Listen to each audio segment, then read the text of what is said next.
made the wrong turn.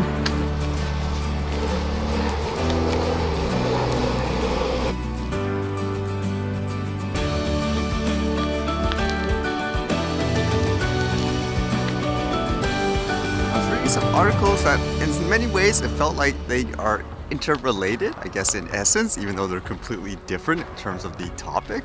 So the first one I read, it was kind of interesting. It says, divers swim with one of the biggest great white sharks off Hawaii.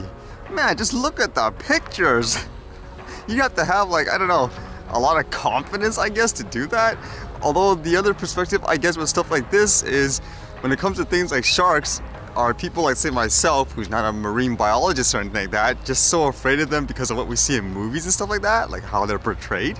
It says a team of divers has had a close encounter with one of the biggest great white sharks on record and lived to tell the tale.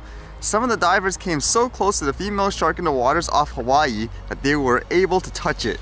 The shark, nearly 20 feet long and weighing an estimated 2.5 tons, is believed to be one tagged by researchers about 20 years ago called Deep Blue.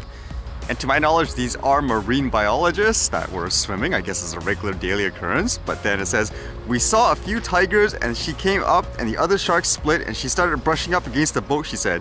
She was just a big, beautiful, gentle giant wanting to use our boat as a scratching post. We went out at sunrise and she stayed with us pretty much throughout the day. That must be kind of cool, just having this unexpected visitor like that and being able to capture it as well, huh? I'll come back to that story later because it kind of interrelates with other things in life. Because, for example, with things like drones, a lot of people are afraid of them. So I read this article here. It says, problematic UAVs. There are some of the ways people are misusing drones. And for the most part, from what I see, it's all the stereotypical stuff you can think of. Like this one here says, commercial planes and drones do not mix. And then they use that drone crashing into the wing example, which a lot of people say is over-exaggerated. It's not a true representation of what would happen in real life. And the topic of spying with a drone, they use like a South Park parody. I can think it's from a real episode actually with the drones and stuff.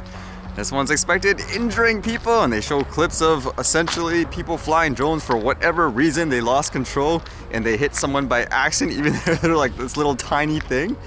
Or weaponized drones. Again, it's just using mostly the sensational stories just to say, hey, these things can be dangerous. We gotta look out and do something about it. So what that made me think of for things like drones and all that, it just comes down to using the most sensationalized example to kind of take advantage of people's lack of knowledge of a certain topic. Like that airplane wing thing, for example. Like a lot of people who, I guess, understand the tech and all that, they would say things like, hey, that's not like a proper study. Whereas most people would just see it, no, look at that, it's dangerous. Or same thing, like that injury or drones being used as a weapon, basically just take the most sensationalized example or clip despite context just to make your point, to make people afraid of it.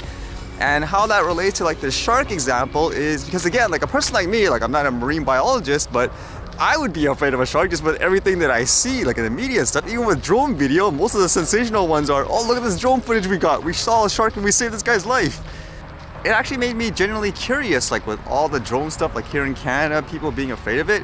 Why don't people actually do that more? Just capturing footage and stuff like that, just to show people, hey, it's nothing to be afraid of. It can be a beautiful thing just to capture the natural scenery and all that. But for some reason, from what I noticed anyways, most people actually don't support that kind of, I guess, direction to educate people. Because it makes me think, like with this shark example, to my understanding, they have like social media accounts and they actually are trying to advocate, I guess, for people not to kill sharks and all that. And with this image, when I'm thinking about it, that one image of that huge shark and just capturing this, I guess, visual, is probably so much more powerful than, say, I don't know, an activist coming up with all of these points and facts. Like most people would probably ignore that. Like for a person like me, I wouldn't bother to research it, but seeing that photo, it would make me realize like, oh wow, I'm curious. So I guess a general thought I would have about stuff like that is, if a lot of people are using sensational, over-the-top examples in the negative extreme to kind of make their point, I guess, like to say this is dangerous or whatever, ban them, then wouldn't it realistically mean using sensational, awesome footage, like in a good way, also sway people to say, you know, maybe this is not entirely true when they say this is so dangerous around people, animals, and all that stuff. Kind of reminds me of my own personal example where there was a lady who could care less about the drones and all that, Basically, from what she read, they can spy on you, they can hurt people, they disrupt animals, get rid of them. And the second she saw the aerial poetry video I made, the one with the beaver and stuff like that, instantly changed. Basically hugging the phone so close to her, admiring it, and then realizing, wow, you can capture stuff like this, that's so amazing. She wants to see more of it. So it just takes basically that one awesome footage, in my opinion. It's kind of the other way around. People use sensational stuff for the negative, so you need sensational stuff for the positive. Because I said it before, things like arts, entertainment, and just general pop culture, it's a huge way in terms of getting people, I guess, educated about something. So it's kind of interesting for me anyways, like even here in Canada, when we had all those interim laws and so forth, there was very little support, like to my knowledge anyways, for approaches like that. It was just mostly the traditional ways, and those were the only ways that were being pushed. So it makes me wonder why people don't do stuff like that as well. Like for a person like myself, I'm just a hobbyist, I capture stuff for fun. I'm limited to what resources I have, but I can just imagine people in other places, they probably have some great sceneries and epic places to capture as well. The saying is true too, where they say people judge things emotionally, not rationally.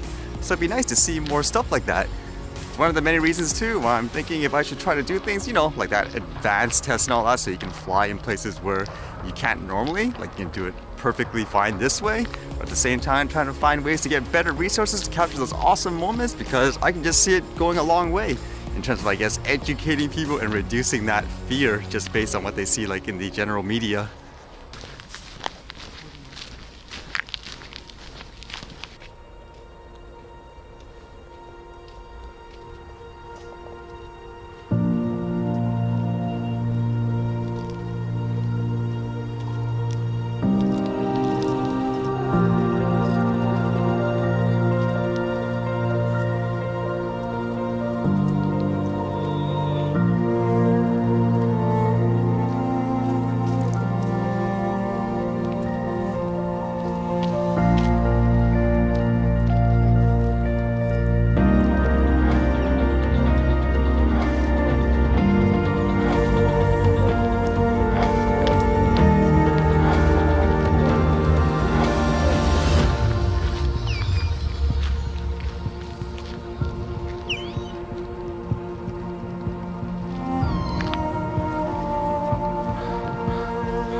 Alright, see you guys later.